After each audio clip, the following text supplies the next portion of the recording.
Hi, this is the A Quilting Life podcast for Monday, March 29th. I'm Chelsi Stratton from Chelsi Stratton Designs. And I'm Sherri McConnell from A Quilting Life. And we're so happy to be here again with you.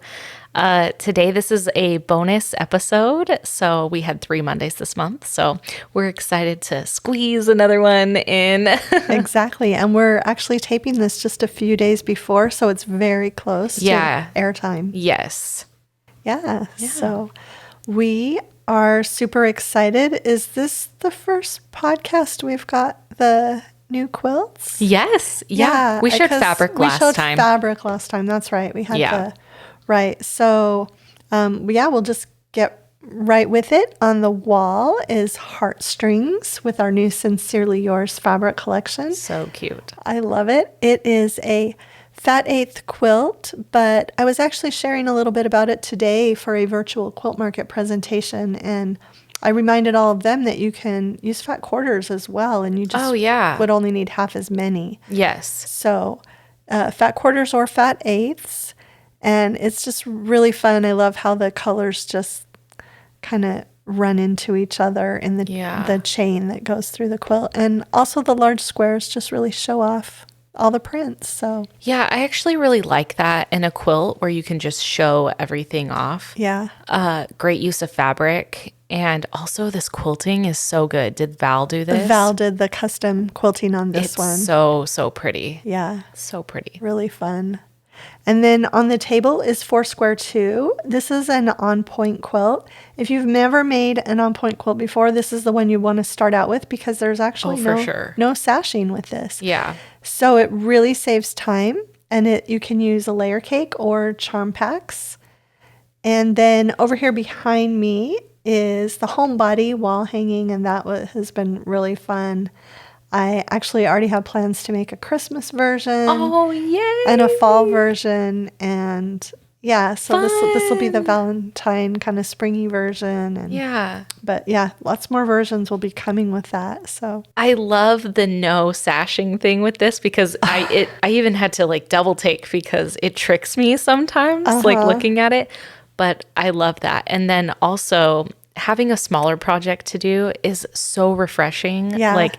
And it's something, you can just hang up on your wall. And so I love that. And I love that you're going to do different renditions of it for, different holidays. Yeah, thank you. And then over behind Chelsi is that is the Daydream quilt. I love this one too. It's also on point. It does have sashing though, but we have a video for that. So, but yeah, kind of a unique lover's knot kind of block on that one. And there's also a table runner that comes in that pattern. The block is sized smaller for the table runner. I saw that in the catalog. So and I guess I didn't bring it in here, but we'll pop up a picture of the table runner. So I also kind of want to talk about like the theme we have going on here because I walked into the podcast room and there's like pink and purple. Mom's wearing a pink sweater. Lots of pink today, guys. We're celebrating the color pink. Yeah, I got lots of pink in the mail this week. This stand in the middle of the table. I have the aqua one. Yeah, we super both cute have as well. And I feel like this is a new color. The folks at Fat Quarter Shop just sent me this, and I thought, oh, it's so fun because it will look so cute on the table with our fabric. And also somebody commented on one of the last podcasts that if we had a stand like this, we could show pictures of patterns and things like that. Good idea. During the podcast. So we'll have to remember to bring it in. And on the stand is a copy of Quilter's World magazine. And I put it on the stand there because there's an article about Chelsi and I in there. And so if any of you wanted to get that magazine, we were really honored that they asked to write the article about us, and so put that there so you can see. And then the other 2 things on the table. So I moved my office, and the office is now part of this podcast room, and so I bought this white desk organizer. No, I bought the blush one over there for the office, and then so pretty. I realized it would work for quilting stuff, so I bought a white one. And so it is so wonderful. I have the white one in my sewing room. They're cute and functional. And the little compartments down below kind of adjust a little bit, so you could.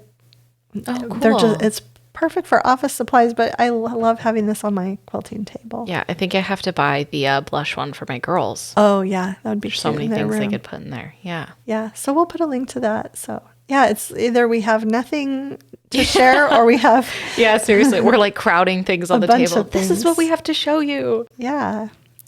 So, okay, so we have some great listener questions, like we mentioned, left over from last time. There were a lot. Yeah. Yeah. I mean, we got through quite a few, but Yeah. we're really grateful for all of the listener questions. And yeah, so thank you, everyone. Yeah. Gives us things to talk about. So, should we just kind of start with number 1 then? Yeah, let's do it. Okay. Yeah. Okay, so number 1 is, what are you both looking forward to doing most this year as COVID restrictions lift, both for relaxing and business? Yeah, I mean, I don't think we know exactly how things will play out, but posing the question, if if restrictions are lifted, I feel like, I don't know. It's honestly strange to hear that question because we've lived an entire year of not.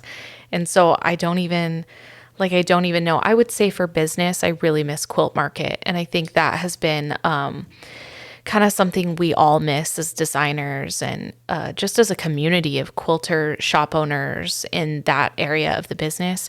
I miss that a lot. And I would love to be able to go to Houston this year. I don't really know what's planned for that, but it might be even longer, which makes me sad. We've had some virtual quilt markets. So I think as far as business, going and traveling to shops, Mom and I did that before. I miss that, meeting people there. That's kind of what I miss business. Personal, my husband and I were had plans to go to Hawaii last year for our anniversary, and our anniversary is coming up again this Saturday. And we're like, whoa, remember when we were going to go to Hawaii? And so, yeah, maybe someday I'll make it to Hawaii, you guys. Yeah. But right now, I don't know. Yeah, I kind of the same thing that you are saying for work, for business. I just really can't wait till we're able to have Quilt Market again. I think that, so we've missed three in a row now. 3 in a row. So that's a lot of quilt markets. And it's kind of that's just part of the schedule for us. And so not being able to go and then it going like, oh, well, another one and another one. It kind of, the realization of it all was like, whoa, okay. Right. Yeah. So I haven't heard anything yet about me neither. October. So, hopefully October, but if not, a year from now, for sure, maybe, hopefully. Yeah, I know. So, yeah, and then you personally, I really miss eating out. And so my husband and I just started watching this show on Netflix. I can't remember what it's called. It's like Salt, Fat, Acid, Heat or something like that. It's a cooking show. What is this?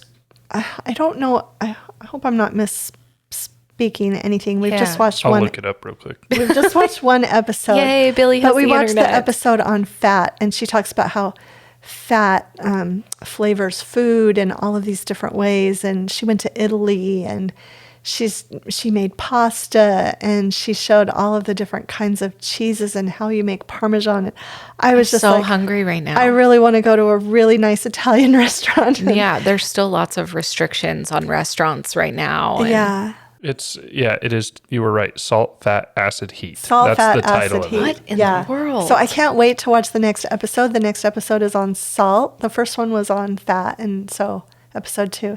And she's just really, she wrote a book by the same title, I guess, and then has done the original Netflix series. But anyway, so I guess. Let me guess, you're going to buy it. Eating out. Well, no, first I want to finish watching all Yeah. the episodes, but my husband likes it too. He likes to cook. So He loves to cook. We really enjoyed that. So Yeah. What about teaching classes? Is that something you yeah, look forward to getting back into? yeah, I miss that. I miss that just because I've both experiences of mine have been with you. And the first time I was very nervous, and I realized very quickly what an experience that is to meet women who all come from different backgrounds and, walks of life. And just hearing their stories was most valuable to me about their life. So I do miss that. And our second class up in Logan was just so fun. What a blast that was. Yeah, and you were going to teach something on your own this fall, and then it got canceled. Yeah. Yeah, I know. So, teaching definitely. I was ready for it at that point too. I was ready to kind of take the reins, whereas before I was like watching you so closely. I feel like, as soon as I got confident, it was like shutting down. But so that was a fun question to answer. Yeah, I love that. Okay, number 2 says, how are you both getting on with your challenges for the year? I think Chelsi said she was going to try curved piecing. Sherri, I know you wanted to challenge yourself with something too, but she couldn't remember what my challenge was. So as far as curved piecing, that hasn't happened yet, but I know it will. So that's still to come. And I'll probably blog about my experience, and it'll probably be hilarious. So so it was funny because the person who sent in this question, she kind of apologized for not remembering what my challenge was. And I was like, I don't remember what my challenge was either, but luckily I had written it down. So, but the good thing was too, I had most of the things I challenged myself with were organizational and time management, but the sewing things that I had in here, I wrote down Q3. And I'm so glad because I knew I was going to be super busy the first 6 months of this year. Yeah. And so Q3, I knew that I would have free time at that point. Yeah. And one of those that I had, if I hadn't written it down and I hadn't looked it up, I do still want to make the cheddar quilt, and that will happen sometime this summer. So I really like that you broke it into quarters, because I was just telling Mason about that the other day. I always have this idea like, then I'll have, once I finish this, I'll be free. Like I won't have another thing, but really like the first 6 months of this year really are so busy for us. There's a lot going on. So yeah. Yeah. I heard an interesting podcast the other day about that, and they said you got to quit telling yourself that after I finish this that it's gonna, because it's always that you're always gonna have something. But then I also read or listened to you can do it all, but you have to define what all is. I need this. Tell me more. So what is all, Mom? What is all? And you have to decide like, I'm going to do it all, but then you have to define that so that you can do it all. I see what you're saying. See what I'm saying? Decide what all is. Yes. My brain is exploding right now. So this is what I needed. I don't want to not give credit to the person who I got this idea from. Oh my goodness. I'm going to go home tonight and write a new. Cite your sources, right? I know. I cite my sources. I might have to, here it is. It's the Lazy Genius podcast. That's where I got it from. Okay, I'm writing this down. So these are the 3 things she said in that podcast that I wrote down. What you believe affects your time more than your schedule. I thought that was really profound. What you believe affects your time more than your actual schedule. And then she said, you can do it all if you decide what all means. And then her third piece of advice, this was a podcast on like time management, I think, was do what is necessary before it becomes urgent. So, because you're never going to feel stress if you're not doing something last minute, right?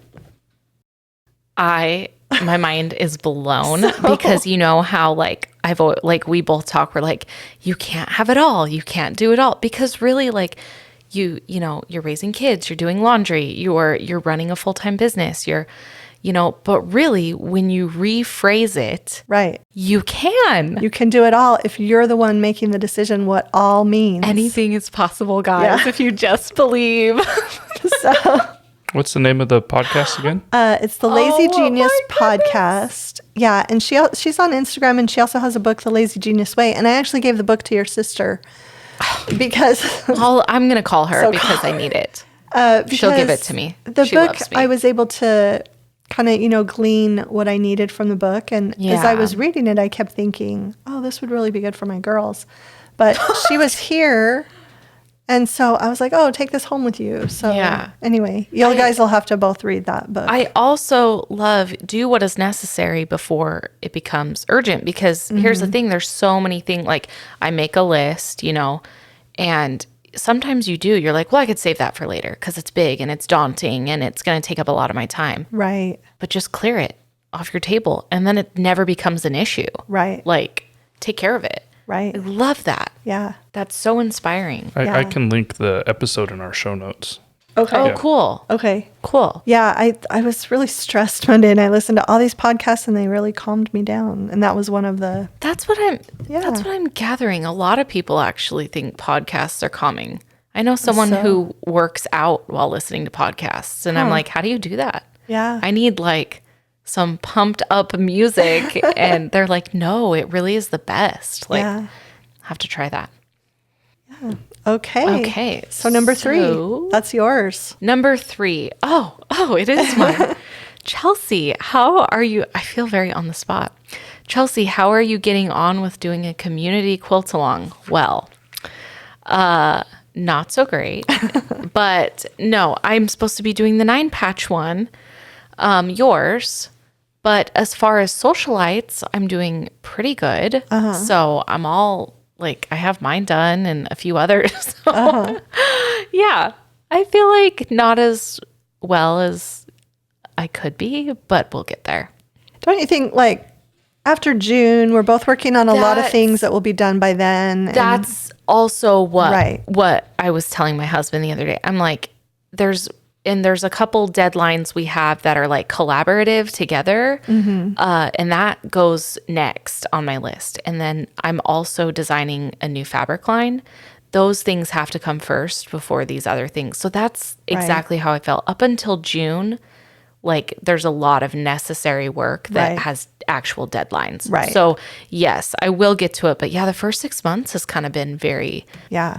boom, boom, boom. Like a lot of stuff has been actually due. Right. So yeah, I have to hit the deadlines first. Guys. Exactly. And I feel like for both of us, the second half of the year should hopefully be a little bit smoother, Yeah. lighter on the deadlines. I'm so excited.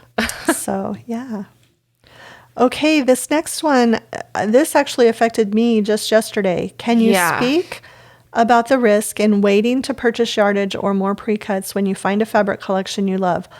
Also, how long does a fabric company typically produce a line or a collection? So, I'm going to tell a little story to go along with this one because I got my March Sew Sampler box, and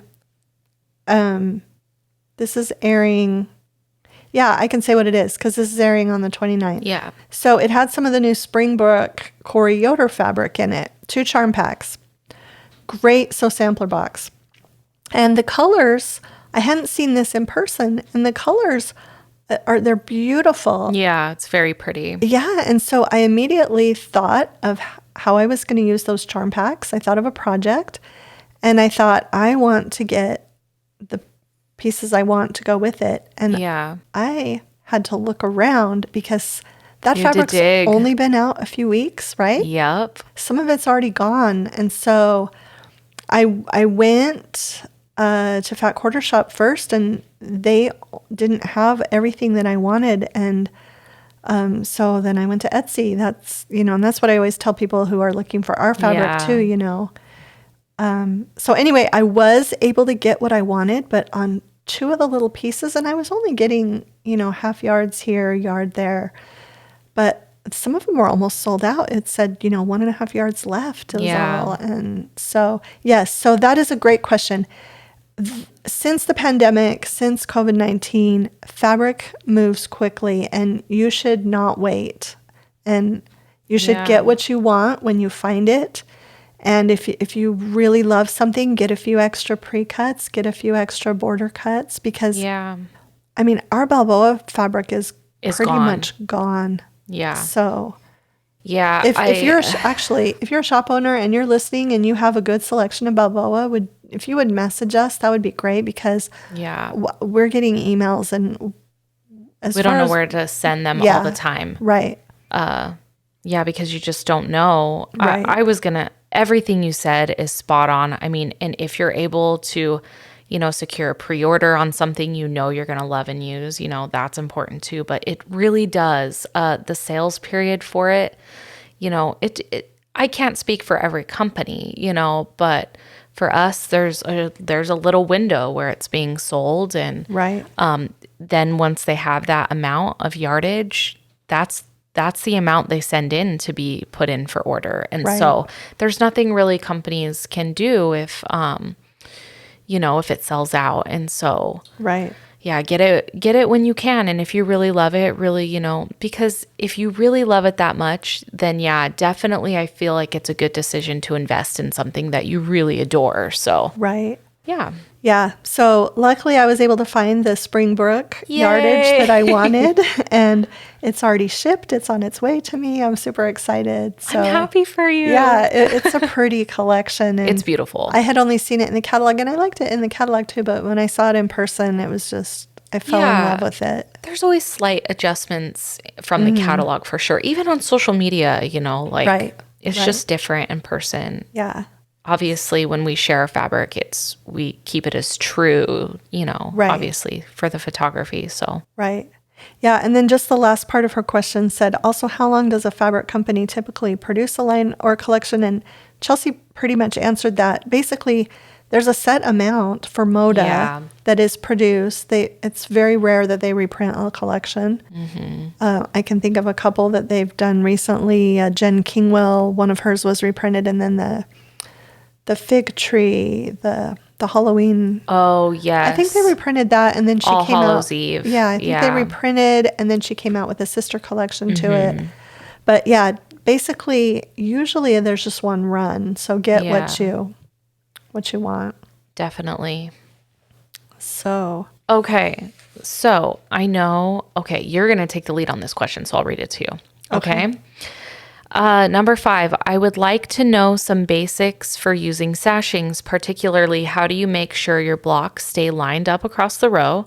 What resources do you recommend for learning how to do sashings? And from another listener, do you have tips for making sure the cornerstone/posts on the borders line up? It seems like borders are almost never totally accurate since it's such a long seam, so I'm struggling to get them to be sure they land where they should, even despite accurate measurements. Yeah.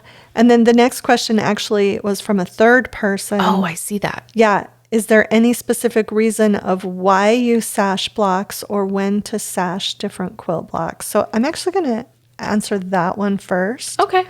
So I feel like when I'm designing a quilt, I will use a sashing if I want to just have some like open space around the block.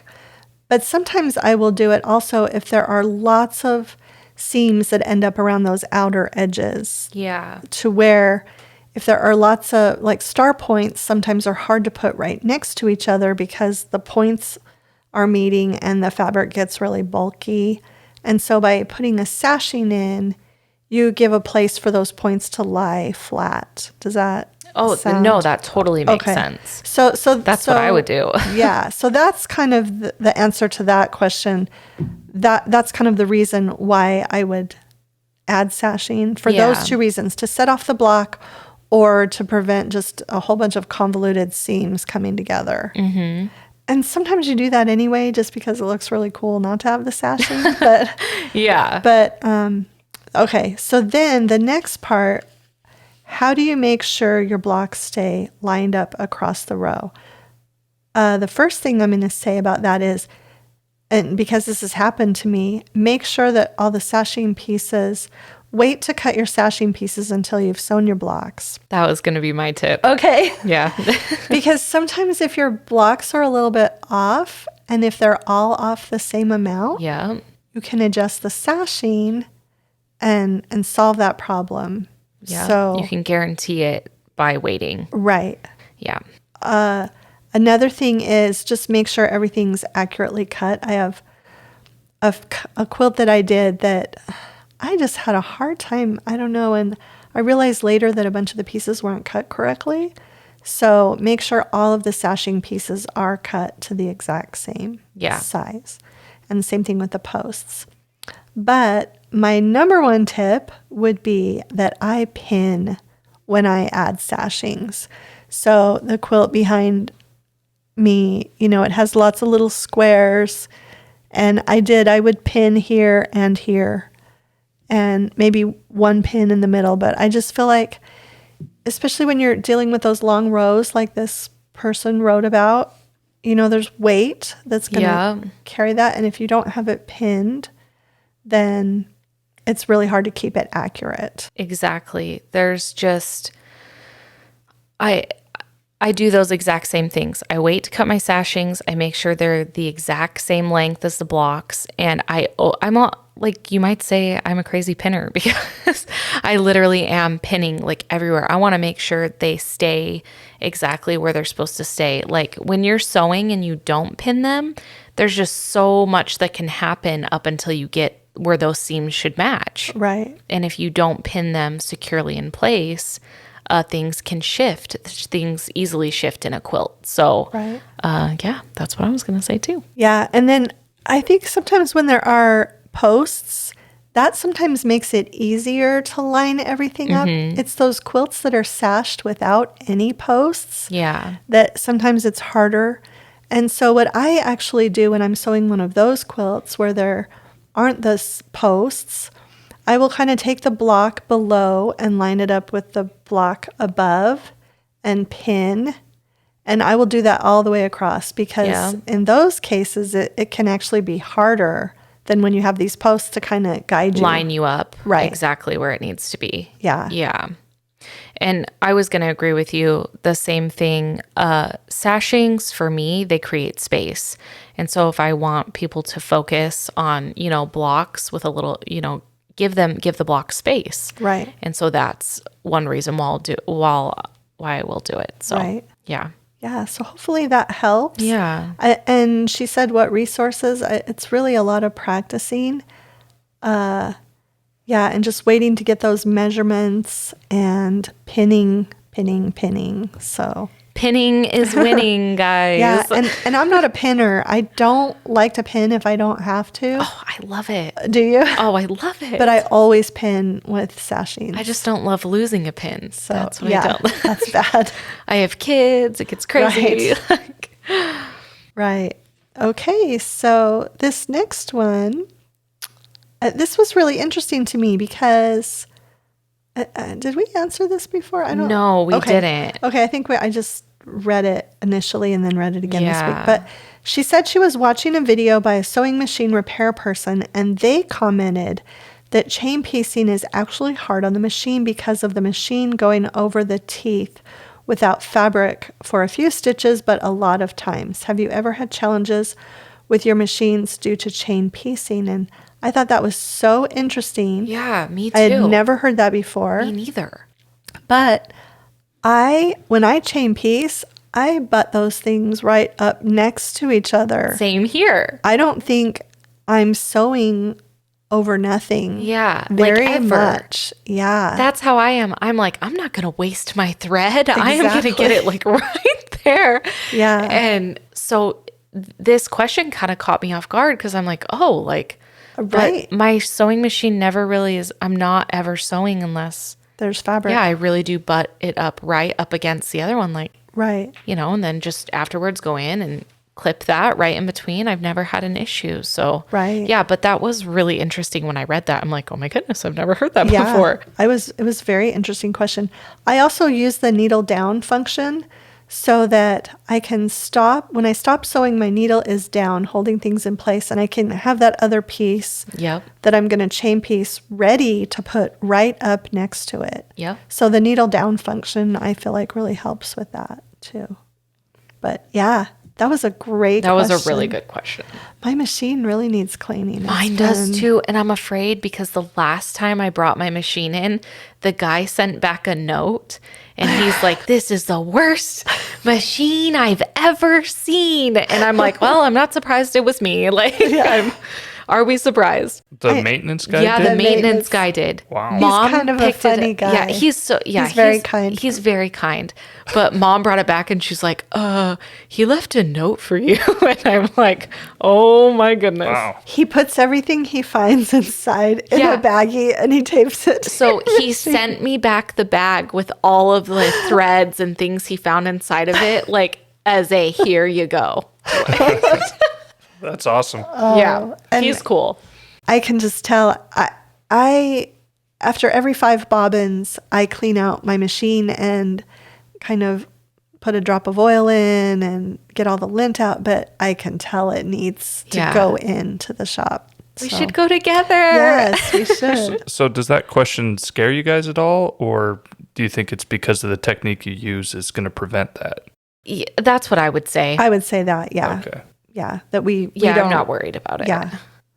Yeah. But maybe I will ask this guy next time I go in. He's really good. He's out of town, and He is awesome. if I call the shop ahead of time, they'll usually do it while I'm there, so I don't have to make another trip to come pick it up. So, yeah. Okay, so as a beginner, I'm really struggling to buy fabrics online, and I'm hoping you have some tips on ensuring the fabric you order is the same in person as it looks online. Given that a lot of patterns are made with fabrics that you can no longer find or purchase, I'm really struggling to coordinate fabrics and get true representation online. And we kind of answered this.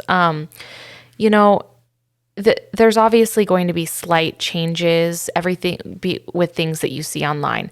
I do feel like most are accurate representations, but I agree it can be hard, if you're not, especially now with COVID restrictions, you can't just, waltz into every shop, there's, Right.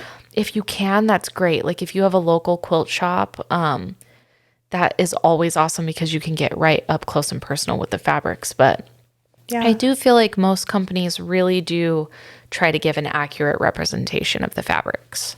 I feel like a lot of online shops and your local brick and mortar shops are always willing to match something for you. Yes, that's So true too. You Yeah. can, whether you're shopping, your brick and mortar, they might help you find something in the store, or you could call them and they could recommend something. And I feel like a lot of online shops, you can call them if they have a customer service number, or you could also email them. I know when we were at Fat Quarter Shop, we saw some of the customer service team, and it was amazing to me how many members of that team were there just taking phone calls and helping people matching. So hardworking and such a good system. And yeah. So, and that's not sponsored or anything. That's just something that we saw when we were there. They're very interactive with their customers. And I feel like really shops are like I think. Online shops. They're really, interactive with, customers that are buying from them. They want to give you the best experience. So Right. And your brick and from mortar, what I've seen. same thing. Yeah. So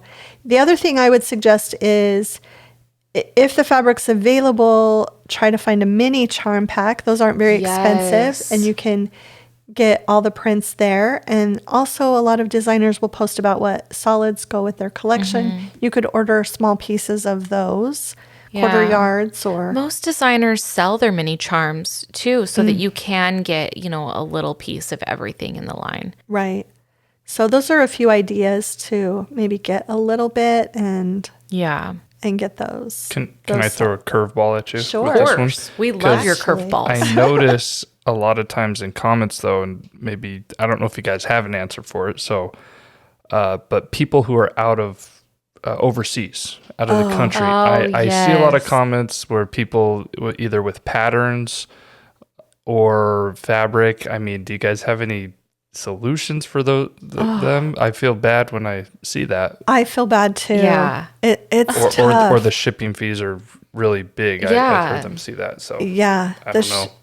That is so true. I'm glad you brought that up because shipping is outrageous, and it's only going up. It's only going up. Yeah. And I know. I see those comments, and sometimes people will email me and, why don't you ship? And is it because of the cost? And it's like, and a couple times I've talked with some people in Canada a few times, and maybe they have family members in the United States, and they can have it shipped there and then they Yeah. can pick it up. But it's just I really know. tough. So I know Fat Quarter Shop does ship overseas, but Yeah. I don't know A lot of anything. the independent Etsy shops A don't. lot of the independent Yeah. probably are less likely. With patterns PDF though, I mean that's fine, Yeah. right? Right. And that's what's so nice about the PDFs is, I mean, you can, that's Right. so much easier. But also I saw someone commented, I really hope my shop gets your fabric line, in the UK. And I'm like, I hope Right. they do too. We have, there's Yeah. reps, over there. So And with that being said, really shops would appreciate it if you let them know what you like. yeah. If you see something on social media, say, I really hope you'll order this, or can you order me a Fat Quarter bundle? Yeah. Or, to make sure that you just Get talk something you to want. your shop owners, because I feel like they're more than willing to order something if they know somebody is going to want that. Oh, definitely. Yeah. Yeah, for sure. Yeah. So, but yeah, it is tough to get and just like I just mentioned with the question earlier, the colors in that fabric in the sampler box I loved them even more in person. Yeah. So, yeah. Fabric's always better in person. Yeah. So, and then we have one more fabric question, then we have a fun question, but this one is also about color. How do you determine what colors will be in a new fabric collection since you are creating it so far in advance? I'm going to be honest. When I read this question, I'm like, it's often a surprise to me sometimes. Like I will call mom and be like, hey, what do we think about this? And, text her pictures of things. But what I find through it all is we have a palette. What are we on our 13th fabric collection? Mm-hmm. We have kind of worked with a lot of colors and really seen what we love and what works well together. And because we've built a nice little base, we're able to go through that palette and put together a new fun palette that works seamlessly, as well as seamlessly with all of our other collections. But it really, mom has said it before, once we have the color, everything falls into place. And so the palette really is important. It's just sometimes, like with Sincerely Yours, we wanted to do something totally, totally different, even with Balboa. Right. And it worked and we loved it and customers seemed to love it. And so yeah, sometimes it's a surprise and, but a lot of times we're pulling from older collections and working with that. So, right. Also, we,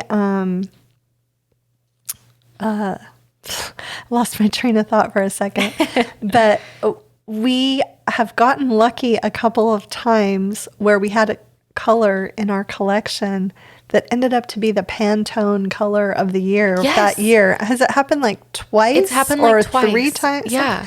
And we had no idea. We just got lucky.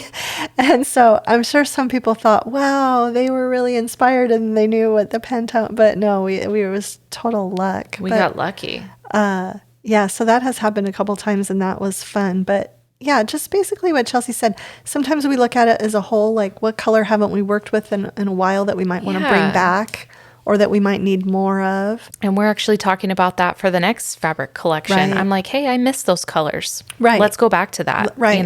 but put a twist on it. Exactly. So. And so we try not to have anything be too identical. Yeah. Always have maybe some things that we'll pull, but then add something else. Yeah. So. Definitely. Yeah. Okay, so this last question that Mom's excited about this. I'm so excited about this. So I listened to my friend Kristen, and we've never met in person, but I just feel like I just love listening to her podcast, Simple Handmade Everyday Podcast. And she talks about quilting and Netflix and household things. And anyway, she had some listener questions, and I love this one. And so I thought that the three of us could all answer it, Chelsi and Billy and me.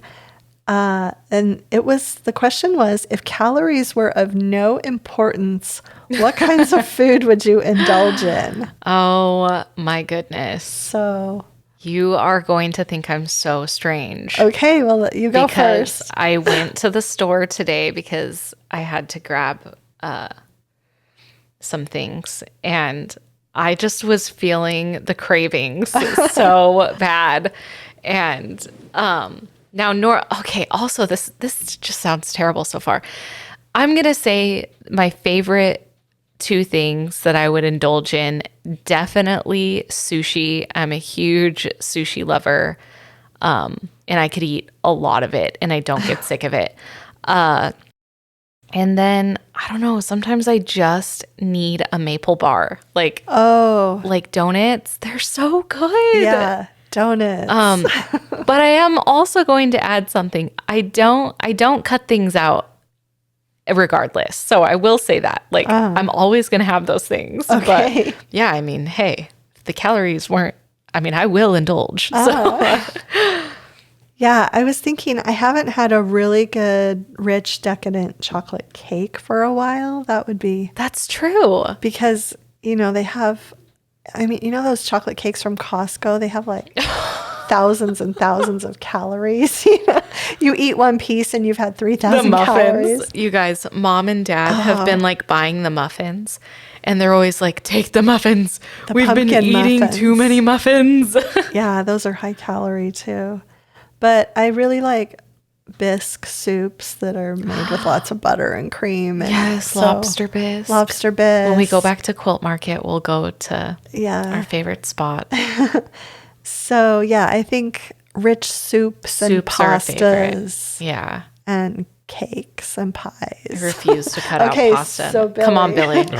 Well, Chelsea sort of took one of mine because I'm sorry. I like sushi too, so yeah, I can. But that's not high calorie, is it? Well, Yes, with it all the is. rice, if you eat a lot of the rice and a lot of the sauces could definitely turn it into that. If you can do sushi and be pretty healthy too, but you can also go the other way, high on calories. But since you already said that, I'll just say ice cream. I could You do eat love ice cream. He's all the always time. loved ice cream. Yeah, we actually have some here.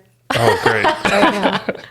So I guess I probably will have some tonight. Yes. No, I will say that though, Mom, because Billy actually introduced me to one of my favorite sushi spots, and just all the sauces that they put, it's all the toppings really, it's a lot of rice. And a lot of sugar probably in the sauces. So, And there's sugar in sushi rice too. and whenever we go, we get the all you can eat. So it's like you are just eating so much sushi. Yeah. Oh, But that sounds good. I loved that question. I thought that was a fun question. So, yeah. Borrowed that from one of the listeners at Simple Handmade Everyday Podcast. So, okay. So we did have a question for Billy too. We're going to let him just kind of finish up with that. Oh, okay. Yeah. So it was, what are you looking forward to doing most with the podcasts this year?